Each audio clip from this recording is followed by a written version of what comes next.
Welcome to Countercurrents. I'm Larry Johnson. Wanted to flag to you some important developments that have taken place over the weekend. I provided earlier commentary prior to the meeting in Rome that took place on Saturday. It looked pretty bleak at that point because Steve Witkoff, the U.S. representative for Donald Trump in the peace talks with Iran, had done quite an about-face. A week prior, at the end of the first meeting with the Iranians, it seemed that there was the possibility of an agreement because he was talking about capping uranium enrichment. But once he returned to the United States, as I anticipated, he came under intense pressure from the Zionist lobby, from the pro-Israel crowd, that he had to reverse course and said that there'd be absolutely no enrichment allowed. So as they went into those meetings on Saturday, I feared that what we were going to see was the Iranians turning around and saying, well, we have nothing to talk about because Iran is not going to abandon enrichment. However, Iran was willing, I believe, in part with the encouragement of both Russia and China, to agree on caps on enrichment and outside inspection by a neutral source in exchange for the lifting of economic sanctions. Well, lo and behold, it looks like Mr. Witkoff was once an Olympic gymnastics champion because he came in and performed another backflip. The meeting on Saturday ended, at least from the point of view of the Iranian government, about as good as it could be. They were very positive. They were very upbeat. The foreign minister, Arakchi, he said, the second round of talks is once again constructive, and if the Americans continue to present realistic demands and good faith, an agreement is within reach.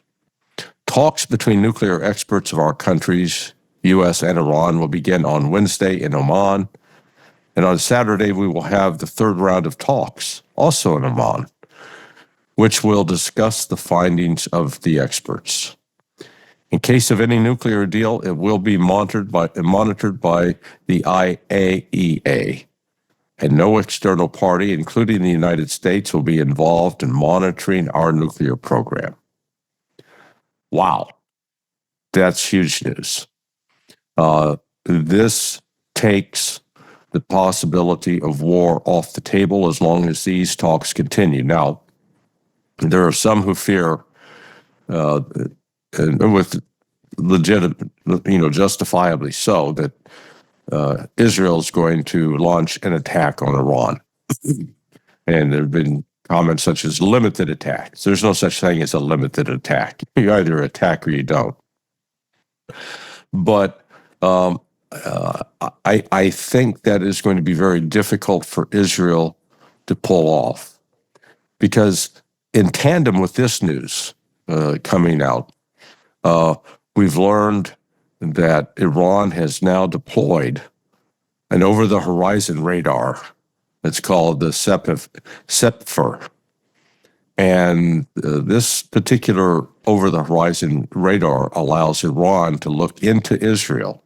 So Iran now has an early warning capability of its own about the possibility or the threat of any launches or military activity from Israel that could be headed towards Iran. And this comes in, it shows that Iran on its own has the capability, but it also is a reminder that in addition to Iran having this capability, they also have the assistance of Russia.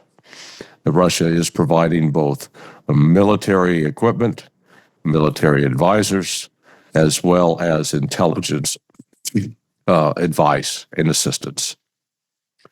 So all in all, this is a very good development. It is, I think, also been made and facilitated in part by the intervention of Russia behind the scenes, particularly with Donald Trump and the Trump administration. So let's hope, I pray in particular, that this process continues, because the elements of a deal are there. Donald Trump's having a tough time at home. He's made a lot of promises with respect to his ability as a deal maker and to bring peace that have turned out not to be so. Particularly frustrating him is the situation in Ukraine.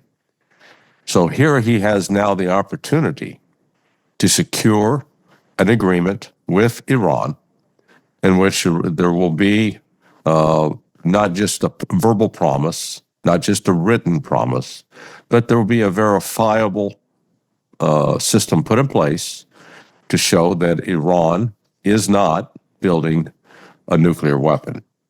That has been the accusation of Israel against Iran for more than a quarter of a century. But Iran has always insisted since 2003 that it's not building a nuke on religious grounds, because they believe it would be a violation of the core tenets of Islam.